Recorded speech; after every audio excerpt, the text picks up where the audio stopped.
Welcome to Audrey's reading area. Yes, it is Wednesday, Multicultural Wednesday. Multicultural Wednesday. And a shout out to my grandbabies, Korea, Sanaa, David the Third, and Caden. Mwah. Love you. Mwah. Mwah. Mwah. One for each of y'all. Love you guys, and I miss you so much. Well, all right. Alexa, what time is Audrey's reading area? Audrey reads in her area live at 8 o'clock p.m. Live at 8. Live at 8. Live at 8. All right. On this Multicultural Wednesday, I'm going to just jump right into this book called The Hopi. The Hopi. Yes. Um, Academic Content Collection, the Heunle Reading Library. The Hopi. It says Thomas oh boy, I can't pronounce it.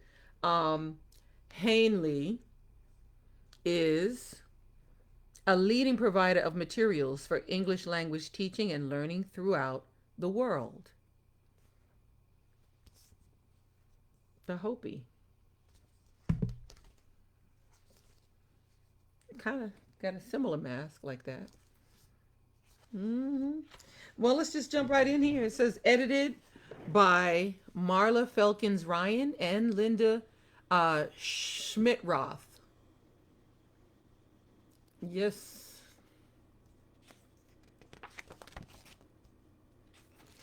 So, the first look, the Hopi name. Hopi is short for the tribe's original name, Hopit, Hopita Shinumu. It means peaceful people. Peaceful people. Hopi, two reservations today. Hopi Reservation, lighter shading, and is surrounded by the Navajo Nation Reservation, which is the darker shading. In present day Arizona, at the corners area where Arizona, Utah, Colorado, and New Mexico meet. Where are the traditional Hopi lands? The 2.5 million acre Hopi Reservation is in northeast Arizona. The Hopi live in 14 villages. Most are on top of three rocky mesas called First Mesa, Second Mesa, and Third Mesa. A mesa is a high, flat area, in case you didn't know. What has happened to the population? In 1680, there were about 2,800 Hopi. In 1990, in a 1990 count of the population by the U.S. Bureau of the Census, 11,798 people said they were Hopi. Kind of rose, didn't it? That number. Most of the 14 Hopi villages sit atop three rocky mesas in northeast Arizona. A high flat area. Origins and group ties. The Hopi tribe has lived on its present land for at least 1,000 years. Hopi tales say their ancestors were small creatures from another world. The Hopi lived in pueblos like this one in Arizona in the 1400s.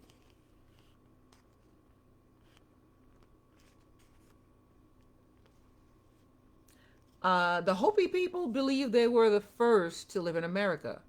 They farmed very well in their dry climate. The Hopi way of life focuses on humility, respect, and care for the earth. The Hopi have held onto much of their culture. This is in part because their homeland is isolated. They also keep their affairs secret from outsiders. Let me translate that for you guys. They don't tell their business. They don't talk their business to outsiders.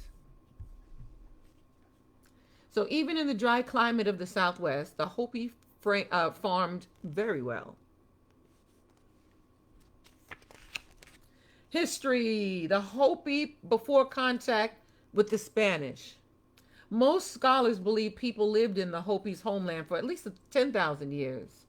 As long as 1,500 years ago, Hopi ancestors used technology and architecture very much like what the Hopi use today. From 1350 to 1540, Hopi villages grew larger. Chieftains, or the heads of villages, expanded their power. At this time, kivas were first used. These were underground ceremonial chambers in all Hopi villages. Look at that. Underground ceremonial chambers. So, by the 1550s, the Hopi culture was in place. The Hopi had a set of yearly ceremonies and a social system based on clans, groups of families that have a common ancestor. The Hopi village of Oribi, or Arabai, is the oldest continuously occupied settlement in the United States. Spanish tried to impose Christianity on them. The Hopi first met Europeans in 1540. A group of Spanish soldiers led by Francisco Vasquez de Coronado came to Hopi lands to look for riches. When they found no gold, they destroyed part of one Hopi village and left. The Hopi did not meet the Spanish again until 1629. That was when the first Spanish missionaries came. These Roman Catholics built missions in Arabai and two other villages. Most Hopi pretended to adopt the new religion, but secretly kept their own. And you see the timeline on each side. Look at the villages. The Hopi village of Arabai, pictured, has been occupied for centuries.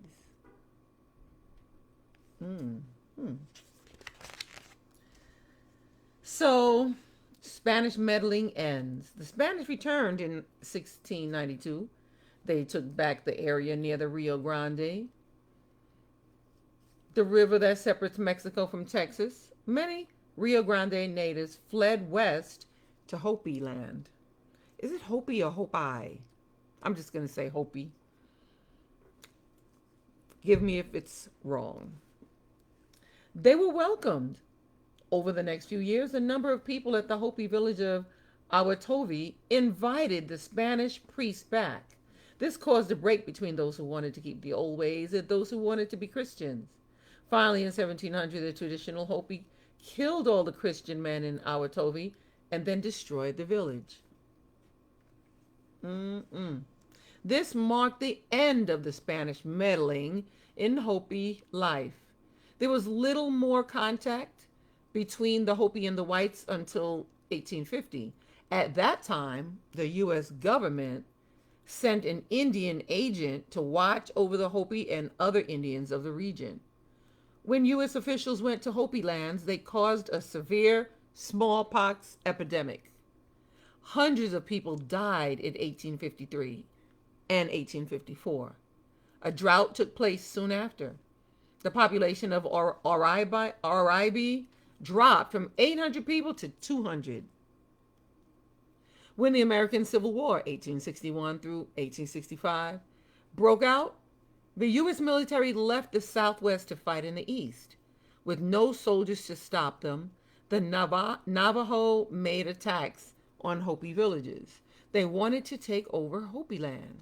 And down here it says, Hopi who were converted to Christianity by Spanish missionaries once used this church.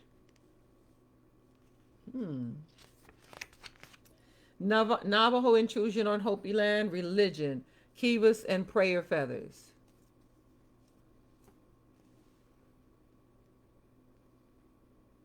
Interesting, right?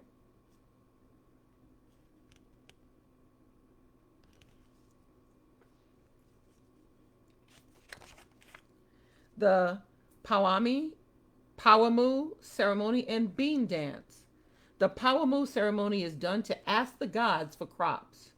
It is a 16-day series of rites that begin in February. It helps the Hopi and their dry lands get ready for the planting season. Beans are blessed and planted in moist sand. Then they are grown in kivas.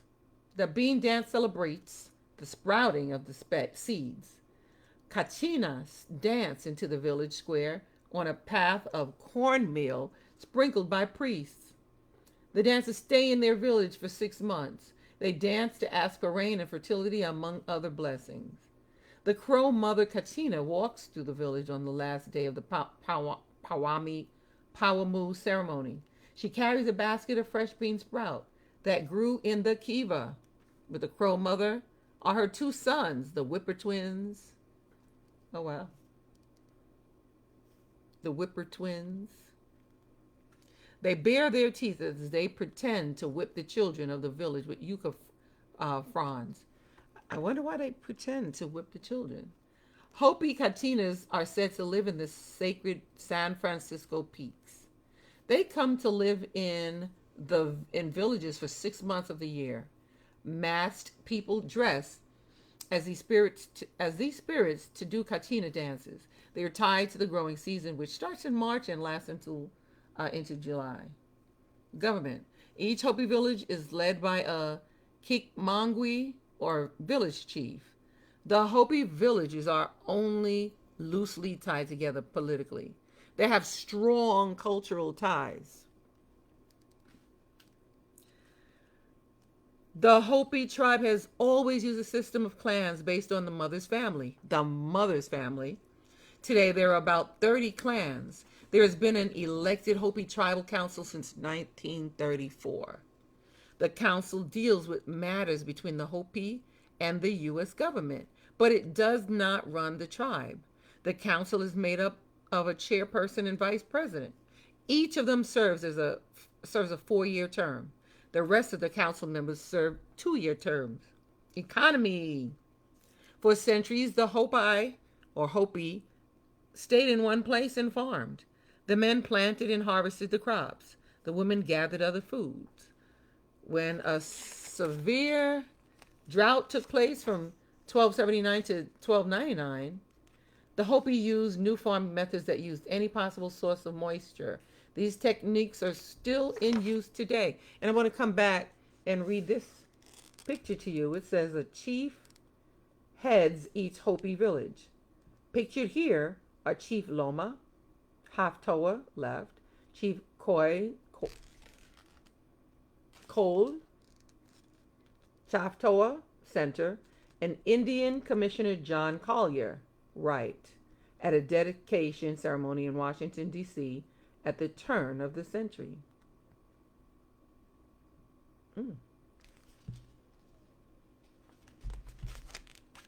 So we're going to go skip a little bit because it's a long book. We're going to skip a little bit and go to daily life. Buildings. Interesting, right? For centuries, Hopi houses were built of local stone. The houses were set up around a village center that held one or more kivas. Today, Hopi villages are set up in much the same way. From 1100 to 1300, the climate got drier. It was hard for farmers to grow enough food for all the people. The Hopis had to move into villages to hold the growing population. Buildings in the villages grew larger. Some had hundreds of rooms. Houses built from 1350 to 1540 were made of stone, cemented with adobe, pronounced adobe, and sun-dried mud. They were very similar to the older houses of the present-day Hopi. So Hopi houses like this one were built of stone and set up around a village square. That's their daily life. Their clothing, so the Hopi men wore fur or buckskin loincloths, flaps of material that covered the front and back and hung from the waist. Those were loincloths. The men also wove robes and blankets out of cotton. Women wore loose black gowns with a gold stripe around the waist and at the hem. Men wore shirts and loose cotton pants covered with a blanket wrap. Married women wore their long hair straight or in braids. Unmarried girls wore their hair in large twists on either side of the head. The shape looked like the squash blossom, a symbol of fertility. Unmarried women still wear this hairstyle today, but only for ceremonies. So today, some Hopi women and girls still wear old-fashioned Hopi dresses. These are black and embroidered with bright red and green trim. Hopi men sometimes wear fancy outfits that use special headdresses and body paint. Food. We're going to talk about food. Let's talk about food, baby. The main crops of the Hopi were corn, squash, and beans. They also ate some wild plants such as Indian millet and wild potato. In the 16th century, the Spanish brought wheat, onions, and new fruits to the Hopi. They also introduced chilies and mutton, which is sheep meat. Sheep meat. Many modern Hopi farmers still use old methods. Most grow corn, melons, and many types of beans. Corn is ground for use in ceremonies. It is also used to make piki, which is a bread baked in layers on hot stone. I might think that's roti, but there's this piki. I'm just saying. Hundreds of years ago, there was more wild game than there is today. Hopi men hunted deer, antelope, and elk. They also hunted rabbits with boomerangs. And then it comes back and they catch it. Education. The main method to teach children Hopi ways was to speak and listen. Today, Hopi children are taught at 6 elementary schools, a junior high school, and a high school on the reservation. They may also go to a nearby community college. So Hopi women bake piki, a kind of cornbread, in hot stones. Baking the piki. Healing practices. They didn't just get up and go to the doctors, you know. This is what they did right here. Many Hopi healing methods rely on the power of suggestion. In other words, people often feel better if they believe they will soon be cured. Believe it. You got to believe it for it to happen. The Hopi also know about healing plants and herbs. Unmarried Hopi girls wore their hair in large twists that symbolized fertility. Married women often wore braids.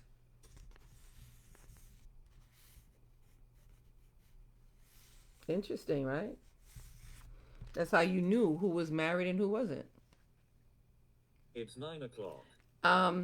So education. The main method to teach children Hopi was to speak and listen, which, like I said already. And it also says they had, and I just wanted to reiterate how they had 6 elementary schools, 1 junior high school, and 1 high school on their reservation. And then we read the healing practices. They rely on suggestion. People feel better if they believe they will soon be cured. The Hopi also know about healing plant and herbs. There's several healing societies. Some focus on only one type of illness. For example, a snake bite would be treated by the Snake Society on First Mesa. Some healers can suck diseases out of infants and children. To do this, they hold cornmeal in their mouth and then symbolically spit away the disease.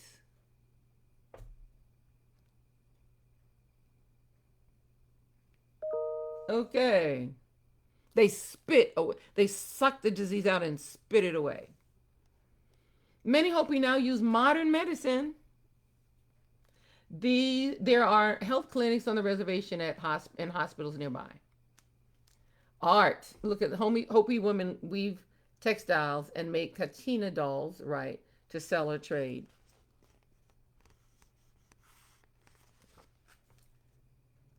Arts. Hopi women make fine multicolored pottery. They produce traditional textile and hand-woven baskets for trade or sale. They also make Hopi katina dolls and ornate jewelry. Hopi origin tale. Myths. They have a lot of myths. Myths teach that Hopi came from the first of 4 worlds. They were not people, but insect-like creatures. Displeased with them, the creator sent a spirit to take them on a trip. By the time they reached the third world, they were humans. Interesting story, huh? When they got to the fourth world, they climbed up from the underworld through a hollow reed. In the fourth world, a spirit, Massaw, gave them 4 stone tablets. Massaw described the travels they must take and how they would find the place they were meant to live. Different clans started out in each of the 4 directions. Their roots formed a cross. The center was the center of the universe, which would be their home. The number 4 is significant in the Hopi religion. Many rituals call for things to be repeated 4 times. Hopi stories allow both children and adults to learn something new at each hearing. Each clan's stories contain information that is valuable to its members. People learn only the stories of their own clan. The Hopi consider their stories sacred and private. So this painting here, see this painting here? It depicts a Hopi legend. It is divided into 4 parts. The number 4 is important in Hopi religion. 1, 2, 3, 4. 4 parts. So they have a naming ceremony for their babies. Let's listen up. Newborn babies are kept out of the direct sun for their first 19 days. Then a naming ceremony is held. A baby is part of its mother's clan, but it is named for the father's clan.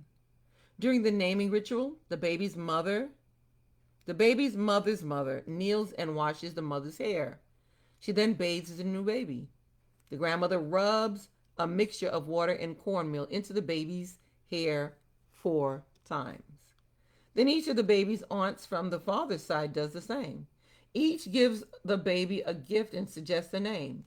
The grandmother chooses one of the names. Then she introduces the baby to the sun god. So Hopi babies belong to their mother's clan but were named for their father's clan. The youth. Some Hopi girls mark their passages into adulthood by grinding corn for 4 days.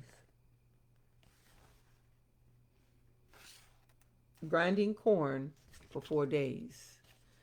Both boys and girls become part of a Katina cult between the ages of 8 and 10. There are 4 societies: Kwan, Al, Tao, and Wuchimi. The initiation ceremony includes fast, prayers, and a light whipping with yucca leaves. 10-year-old girls once took part in a ceremony in which corn was ground for a whole day at the home of the girl's father's mother. Some girls ground corn for 4 days to mark their first menstrual period. At that time, they also got a new name and began to wear the squash blossom hairstyle.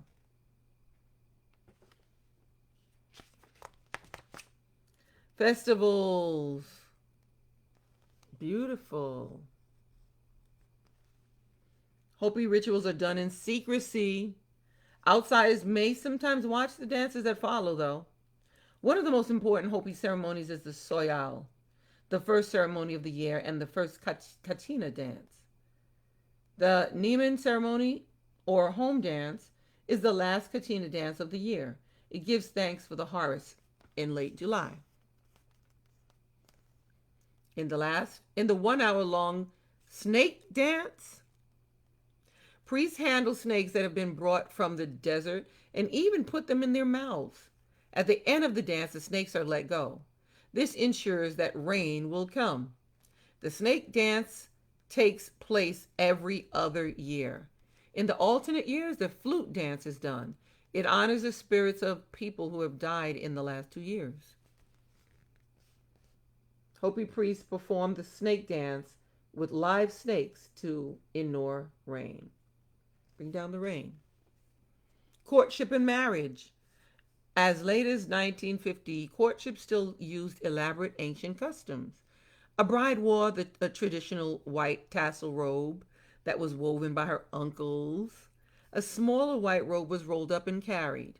This second robe would one day serve as the woman's burial clothes. So they're getting married and they're already preparing them for their death. Okay. Just had to, there's that process, right? The couple lived with the mother of the bride during their first year together. Today, a couple is often married in a church or by a town official. The bride and groom then return to the reservation. Many men no longer know how to weave, so a few uncles still make the traditional robes. So we're going to talk about funeral. We're going to skip the rest and talk about the funerals. Hopi brides wore a white tasseled robe that was woven by their uncles. See the picture? Funerals. The Hopi religion says that the soul's trip to the land of the dead begins on the fourth day after death. Because they like the number 4, remember?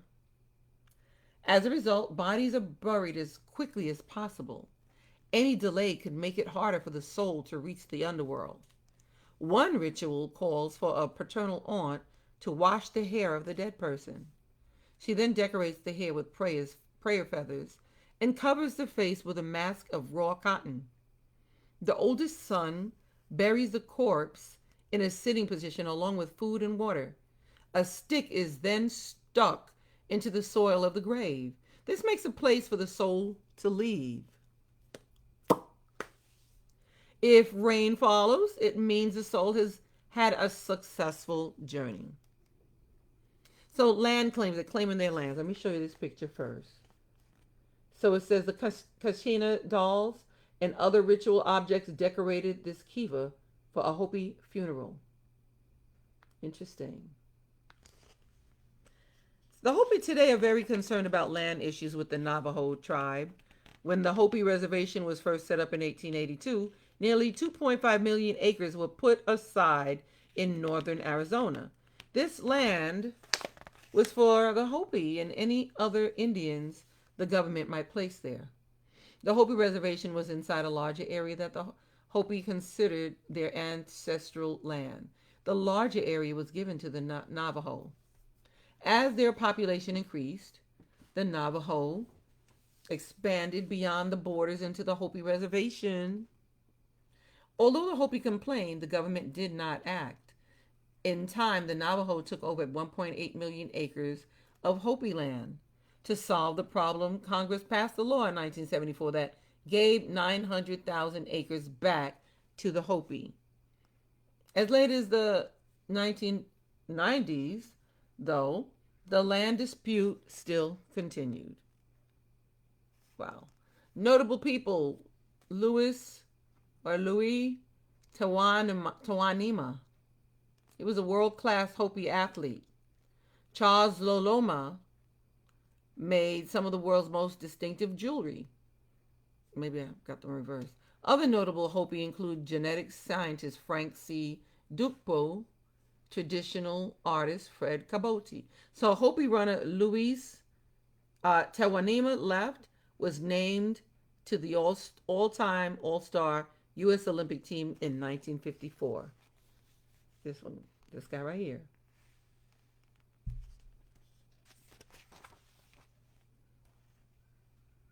Hopi artist Fred Caboti Wright created traditional Hopi paintings.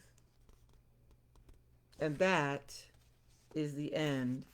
I will show you the for more information page. Left, Hopi potter Napeyo was known for her ceramic work. On the right, Ramona Sakistewa gained fame for her weaving.